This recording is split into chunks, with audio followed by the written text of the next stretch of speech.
വിവരങ്ങളുമായി അമൽ തേനമ്പറമ്പിൽ ചേരുന്നുണ്ട്. ഇപ്പോൾ അമൽ, നമസ്കാരം. ഒരുപാട് രാഷ്ട്രീയപരമായ ആരോപണങ്ങളിലൂടെ സർക്കാർ കടന്നു പോകുന്ന ഒരു സമയമാണ്.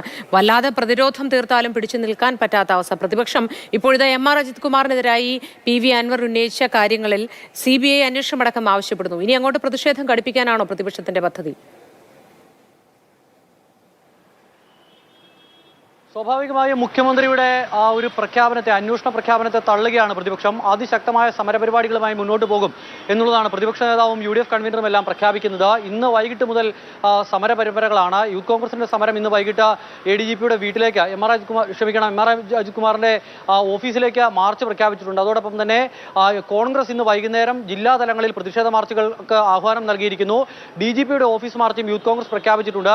ജില്ലാ തലങ്ങളിൽ നാളെ യൂത്ത് കോൺഗ്രസിന്റെ മാർച്ച് നടക്കും. അങ്ങനെ എല്ലാ തലങ്ങളിലുമുള്ള പ്രതിഷേധ പരിപാടികൾക്ക് കോൺഗ്രസും യൂത്ത് കോൺഗ്രസും UDFും എല്ലാം നേതൃത്വം നൽകുകയാണ്. അതിനുള്ള പ്രഖ്യാപനങ്ങൾ വന്നു കഴിഞ്ഞു. മുഖ്യമന്ത്രിയുടെ കീഴിലുള്ള ഏതെങ്കിലും ഒരു ഉദ്യോഗസ്ഥന്റെ അന്വേഷണം കൊണ്ട് കാര്യമില്ല. മുഖ്യമന്ത്രി രാജിവെച്ച് CBI അന്വേഷണം പ്രഖ്യാപിക്കണം, കേന്ദ്ര ഏജൻസികൾ അന്വേഷിക്കണം എന്നുള്ളത് തന്നെയാണ് ഇപ്പോൾ പ്രതിപക്ഷം ഉന്നയിക്കുന്ന ഏറ്റവും പ്രധാനപ്പെട്ട ആവശ്യം. ഈ ആവശ്യത്തിന് മുഖ്യമന്ത്രിയും സർക്കാരും എന്തായാലും വഴങ്ങില്ല എന്ന കാര്യത്തിൽ സംശയം വേണ്ട. അതിനാൽ തന്നെ വരും ദിവസങ്ങളിൽ സംസ്ഥാനത്തിന്റെ തെരുവോരങ്ങളും ജില്ലാ ആസ്ഥാനങ്ങളും പോലീസ് ഹെഡ്ക്വാർട്ടേഴ്സുകളും SP ഓഫീസുകളും എല്ലാം സമര മുഖങ്ങളായി മാറും എന്ന കാര്യത്തിൽ സംശയം വേണ്ട. അതിനുള്ള തയ്യാറെടുപ്പുകൾ തുടങ്ങിക്കഴിഞ്ഞു.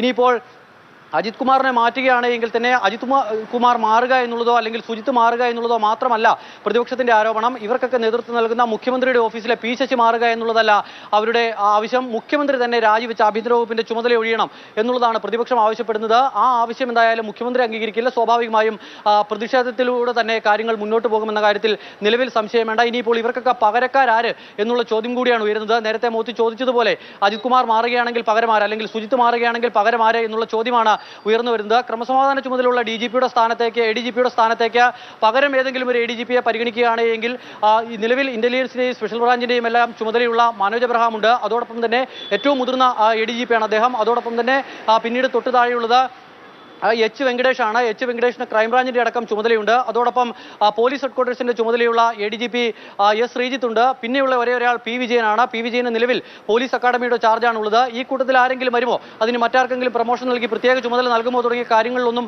ഒരു വ്യക്തതയും നൽകുന്നില്ല. എന്തായാലും അജിത് കുമാർ പുറത്തേക്ക് പോകുന്നു എന്നുള്ളതാണ്. പ്രതിപക്ഷത്തിന് പോലും വലിയ എതിർപ്പ് ഒരു ഘട്ടത്തിൽ ഉന്നയിക്കാൻ കഴിയാതിരുന്ന ഒരു ഉദ്യോഗസ്ഥനാണ് ഈ പറയുന്ന പുറത്തേക്ക് പോകുന്ന എം.ആർ. അജിത് കുമാർ. പക്ഷേ പിന്നീട് നടന്ന പല കേസുകളിലും പ്രതിപക്ഷ നേതാക്കളെ അല്ലെങ്കിൽ പ്രതിപക്ഷത്തെ യുവജന സംഘടനാ നേതാക്കളെ എല്ലാം കരുതി കൂട്ടി പ്രതിപട്ടികയിൽ പെടുത്തിയ ഒരു നേതാവ് എന്നുള്ള നിലയിലേക്ക് അജിത് കുമാർ മാറിയിരുന്നു. സ്വാഭാവികമായും അജിത് കുമാറിനെതിരെ കിട്ടിയ ഒരു ആരോപണം അതിന്റെ എല്ലാ തലങ്ങളിലും എല്ലാ മൂർച്ചയോടും കൂടി പ്രയോഗിക്കുകയാണ് ഇപ്പോൾ പ്രതിപക്ഷം എന്തായാലും. പക്ഷേ അജിത് കുമാറിന്റെ മാറ്റം കൊണ്ട് മാത്രം പ്രശ്നങ്ങളൊന്നും കെട്ടടങ്ങില്ല എന്നുള്ളതാണ് പറയുന്നത്. ഇന്നലെ പ്രതിപക്ഷത്തിന് ആർക്കെതിരെ ആരോപണം ഉന്നയിക്കണം, അല്ലെങ്കിൽ അൻവറിനൊപ്പം നിൽക്കണോ, അൻവർ ഉന്നയിച്ച ആരോപണത്തിനൊപ്പം നിൽക്കണോ, അതോ ഈ P. ശശിയെ പോലെയുള്ളവർക്കെതിരെ നിൽക്കണോ തുടങ്ങിയ കാര്യങ്ങളിലൊന്നും ഒരു വ്യക്തതയും ഉണ്ടായിരുന്നില്ല. ഒരു ഒഴുക്കൻ മട്ടിലുള്ള പ്രതികരണമാണ് ഇന്നലെ നടന്നതെങ്കിൽ ഇന്ന് പ്രതിപക്ഷത്തിന്റെ ആരോപണങ്ങൾക്കും പ്രതിപക്ഷത്തിന്റെ ആവശ്യങ്ങൾക്കും കൂടുതൽ വ്യക്തത വന്നിരിക്കുകയാണ്. കാര്യങ്ങൾക്ക് ഈ അൻവർ ഉന്നയിച്ച ആരോപണങ്ങളിൽ കൂടുതൽ വ്യക്തത വന്നിരിക്കുകയാണ്. അതിനാൽ തന്നെ ഇനിയുള്ള ദിവസങ്ങൾ കേരളത്തിൽ സമരത്തിന്റെ ദിവസങ്ങളാകുമെന്നുള്ളതാണ് പ്രതിപക്ഷം പ്രഖ്യാപിച്ചിരിക്കുന്നത്.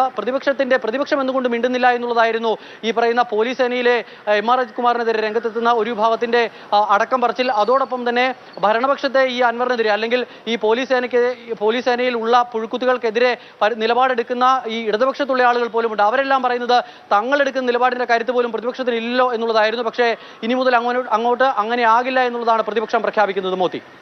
ശരി അമൽ.